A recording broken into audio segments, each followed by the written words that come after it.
Hey everyone, and welcome back to another Warcraft video. Today, we are going to be talking about some of the major unresolved stories of World of Warcraft. Now, these are the types of things that Blizzard have left open and the sort of stuff that they could plausibly return to at some stage in the future. The guys at Blizzard have really set up some potentially brilliant stuff, so let's just get right into it. Starting off with Rathian. Rathian is a strange fellow indeed. He actually predicted the Legion expansion sort of back in Mists of Pandaria, and during that expansion he aimed to solve the Alliance and Horde problem by having one side be completely victorious, allowing the entire planet to be unified against the Legion. That of course did not work, and he threw a bit of a rage fit towards the end. Now, he did later visit Draenor as recorded in Admiral Taylor's logs, and we're not exactly sure what he was sort of doing there. He is a mysterious fellow. Blizzard initially had plans for Rathian to be in Legion, but they were then scrapped for, well, making no sense with continuity. Spiritwalker Ebonhorn on the Alpha was actually Rathian, but then they realized that Rathian's like 5 years old. How could he be with the High Mountain tribe for thousands of years? That's, well, you know, it's not a very well-conceived idea, but it does speak to Blizzard's desire to have Rathian play a role in the live game.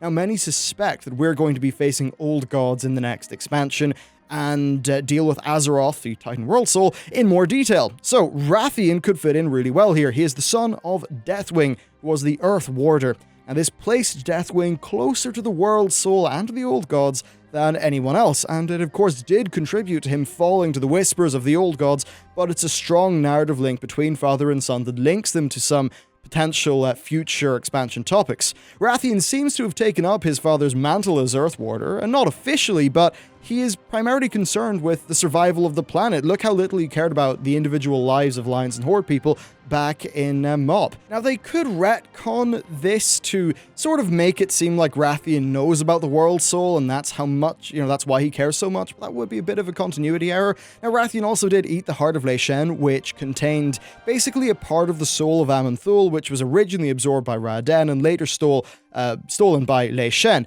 Now, while he forgot the knowledge after eating the heart, I could see it being important later on. Maybe he starts to understand more as time goes on. Indeed, that could be what's sort of been happening to him since Mists of Pandaria. Maybe he's been slowly learning about our place in the universe and absorbing and understanding the information that he gained when he ate the Heart of Lich-King. Okay, next up, the Lich King. Something is brewing with our potentially friendly, but also quite possibly evil Ice Cube friend to the north. The Lich King did fight the Legion, so maybe he was a good guy there.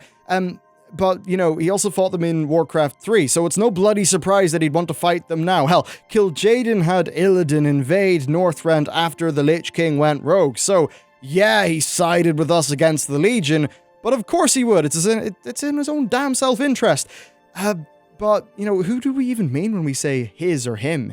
There's different interpretations of who the Lich King is. One is that the spirits contained within the Helm of the Damned merge into the Lich King persona, meaning that the new Lich King is like part Arthas, part Ner'zhul, part Bolvar. The other interpretation is that the various personas that make up the Lich King are essentially struggling for control. It's almost like a sort of weird Ex Machina-like thing where the mind of the Lich King is a sort of black box. You can't really trust him. He's sort of hard to understand and predict. Now, the in-game timeline is a bit different from the real-life one. Cataclysm lasted a year in-game, and I think most of the expansions do as well, from what I understand. So that would mean that by the end of Legion, the Lich King using Bolvar's body would have been frozen for about 4 or 5 years, so it's almost time for him to, well, thaw and start making his moves. We already saw him order an attack on Light's Hope Chapel during the Legion, and his goal was to raise Tyrion as a Death Knight. Now, this, of course, failed, but he was clearly happy to order the deaths of many paladins, who are the people who the Ebon Blade fought side by side with in Icecrown Citadel, by the way. So, something is brewing here. He's had a lot of ominous things in the various different artifact quests and stuff like that. And yeah, I'd love to see where Blizzard takes the Lich King, because it is a little bit of an unresolved sort of plotline as to really what's up with Bolvar. And of course, there couldn't be a video like this without mentioning Silvanus and Genn. So, Genn and Silvanus really do have quite a beef between them. It's probably one of the most vicious and most personal beefs in the lore. Silvanus killed Gen's son and invaded his lands right after they'd been struck with the Worgen curse. A pretty shit bit of luck for the Gilneans. From her perspective, Silvanus is always, of course, trying to sort of secure a bit of a viable future for her people, deal with the fact that she only has a few Valkyr left, she's got a hell of a lot to lose. She's a very driven character. Now, Legion was strange with these people.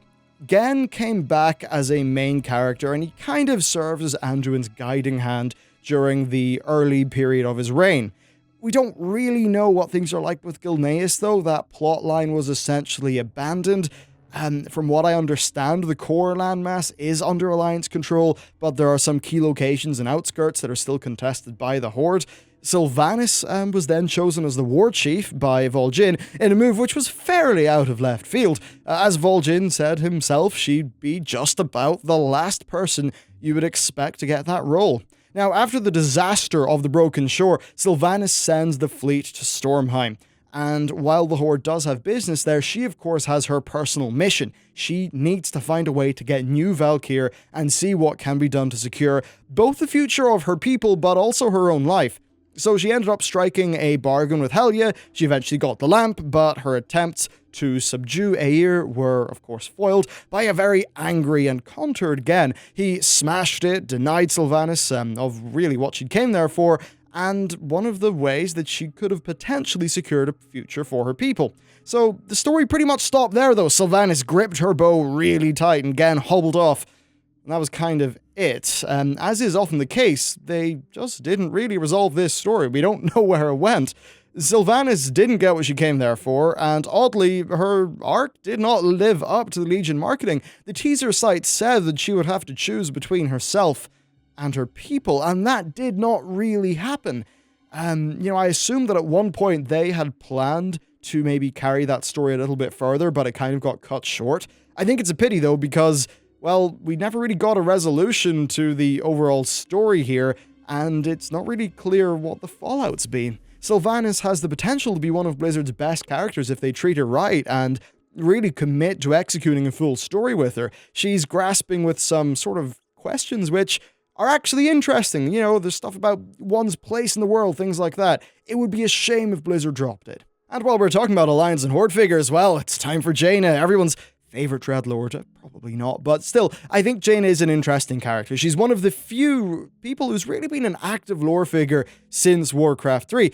Jaina has really struggled in recent times, though. Her city was essentially nuked, it killed the man she loved, probably many of the people that she cared for, and it also gave her a new hairstyle. She then entered the War Crimes novel in a very dark place. Of course, she expelled the Sunreavers, all that stuff in 5.1. And, we really saw just she wasn't in a good place. But by the end of War Crimes, she seemed to be mentally a lot better and sort of well on her journey to sort of be able to live with herself and all the stuff that had happened. People often joke, oh, Jaina, she's crazy, but, well, that's a kind of absurd position when you think about what the character has literally been through. I mean, it really has been a complete crock of shit for her. Anyway, in more recent times, the loss of Varian and the perceived betrayal by the Horde at the Broken Shore has been enough to make her snap. She loses the vote to basically prevent Dalaran from being neutral, so Dalaran becomes neutral and she quits. She teleports away to somewhere and we never see her again. Where would she return to? Well, probably her home, Kul Tiras. Of course, as we know, she is the daughter of Dalen Proudmoore, who fought in the Second War at the request of Lothar as the Stormwind refugees fled to the north. Dalen's death later at the hands of the new Horde during the founding of Durotar, which, by the way, Jaina sort of allowed to, to happen. With all that, you've got to wonder what standing will she have at home, especially since she kind of left to rule Theramore and doesn't seem to have been back much since. Still, court politics probably is not going to consume the World of Warcraft anytime soon. Overall, though, she's probably in Kul Tiras, and there is a lot of future expansion chatter about Jaina. We can leave that to another video. For now, though, Jaina left. She is pissed off. Where will it go? So, the Alliance and the Horde, yeah, they count as an unresolved story for me. The Alliance and Horde get to be in this video because they were basically dropped in Legion. Basically, the Broken Shore was such a disaster, everyone sort of retreated home to recover. While they were doing that, the class orders were busy kicking the Legion's arse. Both sides then, of course, sent an expeditionary force to Stormheim, and they manned a few Warden Towers. But past that, what have the Alliance and Horde been doing? As I covered earlier, Silvanus hasn't been up to much since, and, well, Gen and Anduin went for a quick dander in the beach in 7.2, but that's really it. Veldin is working really beyond faction lines at the minute. Now, Warlords was all about the Alliance and Horde sort of banding together, plus Ashran, which was only there for gameplay reasons. Mop and Cataclysm focused to varying degrees on the Alliance-Horde conflict, and as did Wrath of the Lich King, where Garrosh ferociously led the Horde expedition as really a way to prove himself to all these new orcs, because you gotta remember, at the time, Garrosh was just this newcomer from Outland, and he had to prove himself. So, it's been a while since we've had a strong faction storyline. Generally, we don't know what the Alliance and Horde have been up to. Of course, the Gilneas stuff's a bit odd. There's the various fights which were established in Cataclysm and never really resolved. So there's a lot of potential future conflicts. Jaina, of course, is very angry at the Alliance, but she's very, very much against the Horde. There's also whatever the hell the Loa were speaking to Vol'jin about Silvanus. Like, what was going on there? What is this Loa? Is it some sort of trick? There's just so many small, unresolved stories here with the Alliance and Horde conflict that I really hope the next expansion actually picks up on to give us a proper Alliance and Horde faction storyline that I think could, really get players like Blood going and, have us at each other's necks in a positive way. Now, of course, there are a few smaller unresolved storylines in World of Warcraft, but this video is really about the major things rather than trying to throw a bunch of gotchas out at Blizzard. I might do one about smaller unresolved stories at a later date because some of them are pretty interesting stories, but right now this is about, broad strokes, where could the game be going, what's up, what's the major stuff that we should be keeping in our minds when we're taking a look at the new content and thinking about where this story's going. But anyway, guys, there you go, a look at some of the big unresolved stories in World of Warcraft. Thank you very much for watching this video, and I'll see you next time.